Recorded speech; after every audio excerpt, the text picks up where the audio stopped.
నీ శ్రమ నీ దరిద్రత నేను ఎరుగుదును, అయినా నీవు ధనవంతుడే అంటున్నాడు. హల్లెలూయా. నీవు ధనవంతుడవే.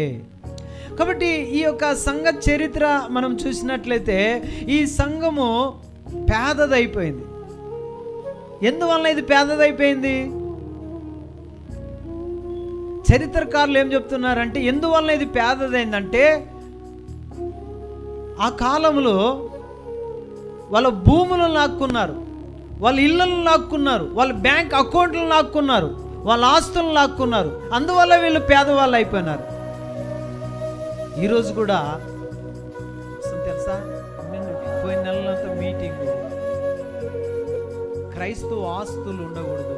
ఇప్పుడు చర్చిలకు భూములు ఉంటాయి కదా, ఆ భూములన్నీ లాక్కుంటారు. క్రైస్తవ బ్యాంకులలో డబ్బు ఉండకూడదు, ఆ డబ్బు వల్ల మత మార్పిడి జరుగుతుంది, ఇచ్చేయండి అంటున్నారు.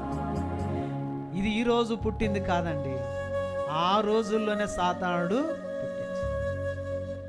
కాబట్టి ఈ యొక్క సంఘం ఎందుకు దరిద్రతలో ఉన్న దేవుడు ధనవంతుడు అంటున్నాడు? ఏం తెలుసా? నువ్వు దరిద్రుడుగా ఉన్నావు భూ సంబంధమైన విషయంలో, అయినా నువ్వు ధనవంతుడు అంటున్నావు. హల్లెలూయా. ఎందువల్ల అంటే ప్రభు కొరకు వాళ్ళు తమకున్నది సమర్పించుకొని పేదవాళ్ళు అయిపోయినారు.